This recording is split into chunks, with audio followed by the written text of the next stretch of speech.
Cette image de Revel, réalisée en 1450, est une représentation de l'ancien palais ducal construit au Moyen-Âge par Jean de Berry. C'est là que, dès le milieu du XVIe siècle, la justice s'est installée à Riom. Capitale administrative d'Auvergne jusqu'à la Révolution de 1789, Riom perd ce titre au profit de Clermont, mais voit créer dans ses murs en 1793 un tribunal civil qui devient cour d'appel en 1804 selon la volonté de Napoléon Ier. La ville reste ainsi la principale cité judiciaire d'Auvergne.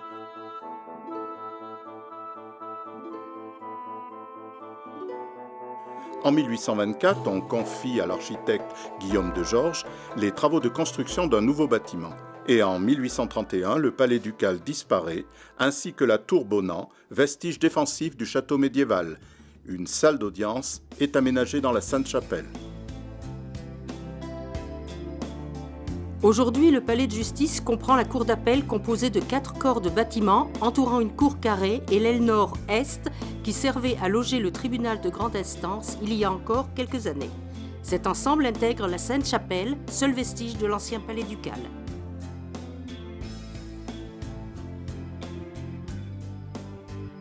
La façade orientale aux lignes horizontales très marquées se déploie sur une longueur de 63 mètres. De Georges s'est inspiré du palais Farnèse à Rome avec sa partie centrale à Baussage. Les fenêtres du deuxième niveau sont surmontées de frontons triangulaires. Principal édifice civil de Riom, le palais de justice a la sobre élégance digne de sa fonction.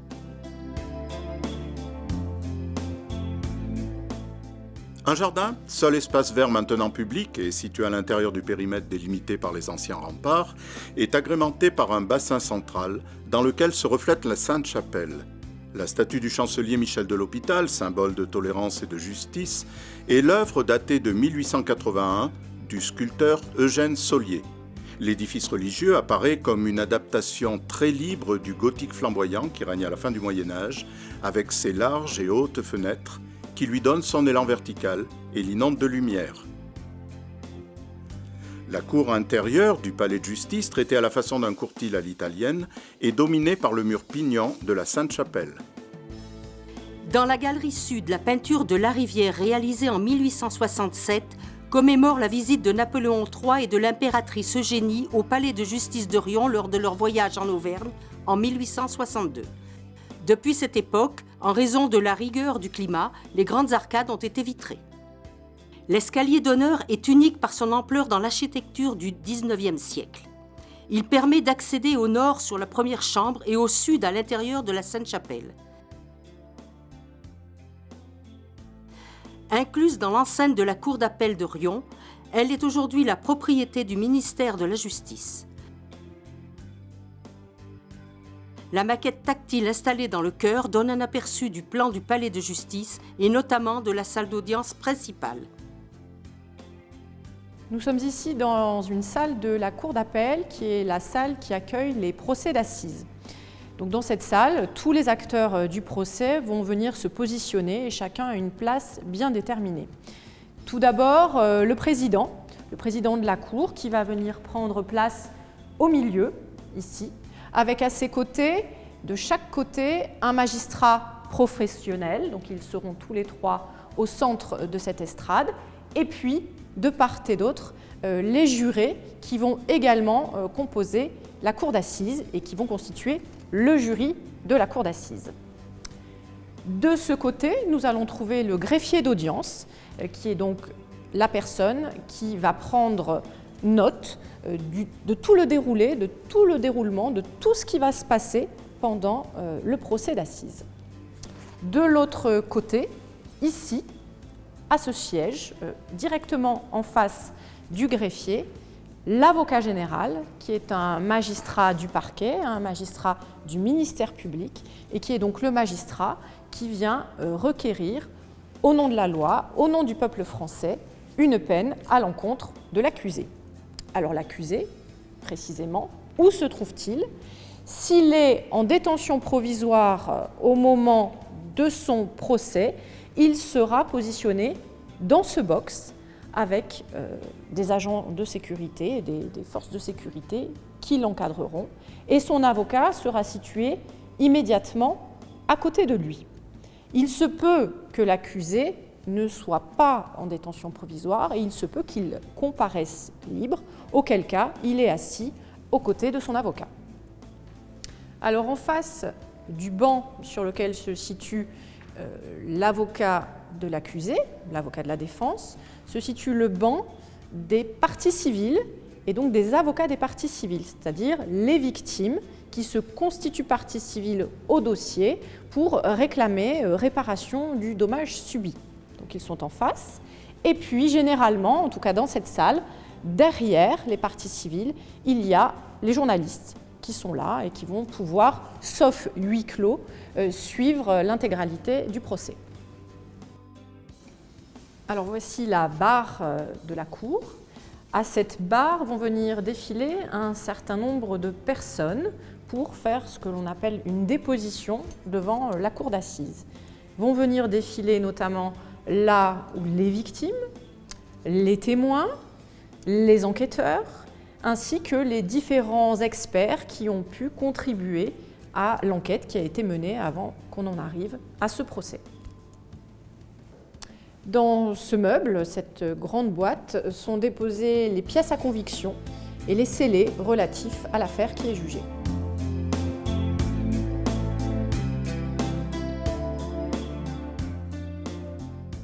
Eh bien, l'avocat, d'abord, c'est une fonction qui est très ancienne. C'est quelqu'un qui exerce une profession libérale et qui est indépendant et qui intervient dans le domaine du droit, généralement. Il est là à la fois pour défendre, c'est sa fonction, la fonction qu'on lui connaît le plus, notamment devant les tribunaux, mais également il conseille, il peut rédiger des actes. La règle veut que tout prévenu ou tout accusé puisse se défendre et puisse être défendu. Et il arrive des situations dans lesquelles l'accusé n'a pas d'avocat, parce qu'il n'y a pas songé, vu peut-être la vitesse à laquelle il a été arrêté, ou qui n'a pas les moyens de faire assurer sa défense.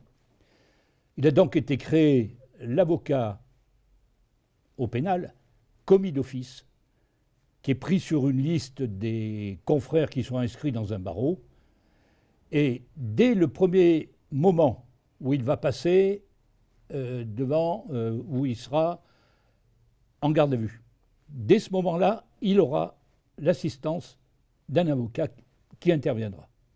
Et ça touche toutes les personnes. Ça touche le pauvre diable qui passe pour la première fois en correctionnel. Comme certains nantis déchus, il aura un avocat à sa disposition dès le début du procès, jusqu'au cours de l'instruction, s'il y a une instruction, ou devant le tribunal correctionnel pour faire assurer sa défense. Alors, le crime, c'est l'infraction, dans la hiérarchie des infractions pénales, c'est l'infraction la plus grave. Et c'est bien entendu celle qui est punie de la peine la plus importante. Et les crimes sont effectivement jugés devant les cours d'assises. Les autres infractions qu'on appelle soit la contravention devant le tribunal de police, soit le délit devant le tribunal correctionnel, sont des infractions bien précises et ne sont pas punies des peines aussi importantes que devant la cour d'assises. Alors pour citer quelques exemples de crimes, autrefois le crime on le définissait par la peine encourue, c'est plus exactement le cas aujourd'hui. Mais pour expliciter un peu ce qu'est un crime, eh bien vous avez par exemple l'homicide. L'homicide, ça peut être un meurtre, on l'appelle assassinat lorsqu'il y a un meurtre avec préméditation. Ça peut être un braquage, un vol à main armée, en réunion, avec des sanctions aggravantes. Ça peut être un viol. Donc, les infractions les plus graves qui sont soumises à une cour d'assises composée de magistrats professionnels, le président, ses deux assesseurs et un jury tiré au sort.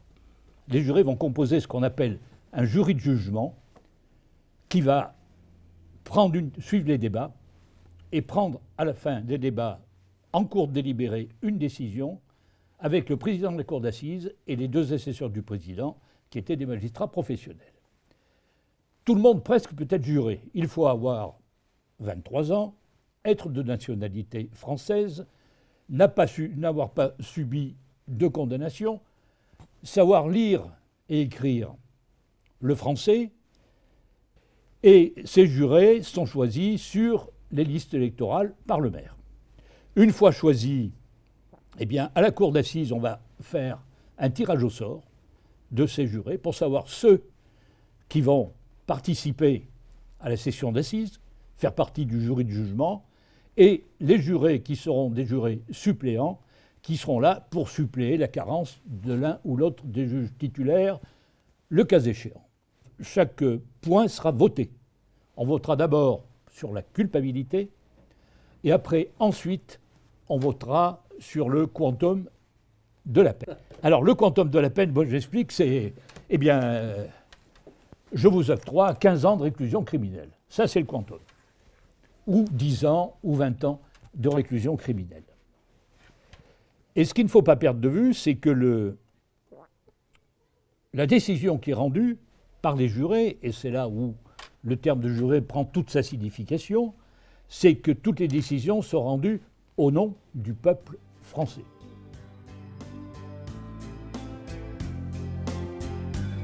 Donc, les magistrats portent lors des audiences un costume d'audience ou une robe comme celle-ci.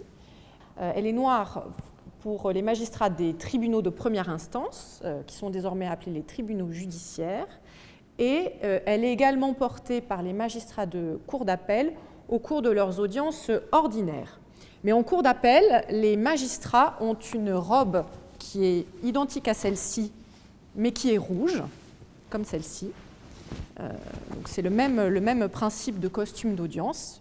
La couleur change, mais ils ne portent cette robe, les magistrats de cour d'appel, que lors des audiences dites solennelles, c'est-à-dire au cours desquelles il y a un événement particulier. Au quotidien, ils portent cette robe noire.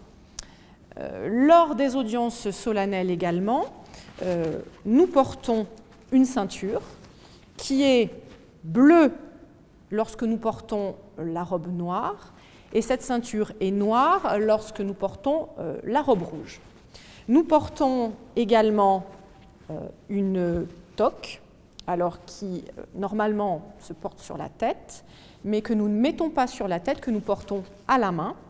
Et nous avons également des gants que nous portons en général un gant à une main et l'autre main sans gants. Voilà pour le descriptif. Alors sur cette robe, ce qui fait la différence entre notre robe et la robe des greffiers ou des avocats, c'est que nous avons sur le côté cette bande de tissu qui est d'une couleur et d'un tissu un petit peu différent. À l'origine, c'était en soie. Aujourd'hui, ce n'est pas forcément en soie. Donc, ça s'appelle les simarres. Et les avocats et les greffiers n'ont pas cette découpe de tissu sur les côtés. Nous avons également, alors on la met à l'arrière, c'est ce qu'on appelle l'épitoge. Donc, je me retourne pour que vous voyez. Donc, ça se porte à l'arrière de la robe. Ça s'appelle l'épitoge. Historiquement, on pense qu'il s'agissait plutôt d'une coiffe qui était certainement plus large et qui se portait sur la tête. Et lorsque les magistrats rentraient dans les salles d'audience et devaient se décoiffer, on l'a rejetée sur l'arrière, ce qui explique, d'après la documentation que l'on a, qu'elle se porte aujourd'hui ainsi à l'arrière de la robe. Alors pourquoi les magistrats portent une robe lors des audiences ? Cela remonte à l'Ancien Régime. À l'époque, le roi décide de déléguer à des membres du Parlement le soin de rendre la justice. Et donc pour cela, pour faire en sorte que l'on comprenne bien que ces personnes sont des représentants du roi et de la justice royale, le roi les autorise à porter la robe qu'il porte lui-même. Et c'est de là que viendra d'ailleurs le terme de noblesse de robe.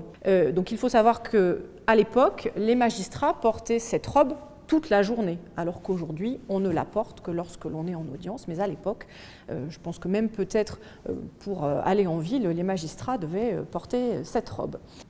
Donc au moment de la Révolution, les magistrats ne vont plus porter cette robe, précisément parce qu'elle est le signe d'une allégeance au roi, et que donc cette période prend fin. Et puis sous Napoléon, de nouveau, on a décidé qu'il fallait que les magistrats portent de nouveau ce costume. Alors évidemment, tout cela est très ancien. Pourquoi aujourd'hui porte-t-on encore cette robe ? Eh bien, c'est le signe d'une distance et d'une différenciation entre les hommes et les femmes que nous sommes, magistrats, et la fonction que nous incarnons. Et le fait de revêtir cette robe, le sens, c'est de dire que dès lors que nous mettons cette robe, nous sommes magistrats et nous devons mettre de côté nos sentiments, nos préjugés, nos émotions, pour vraiment incarner la fonction de magistrat.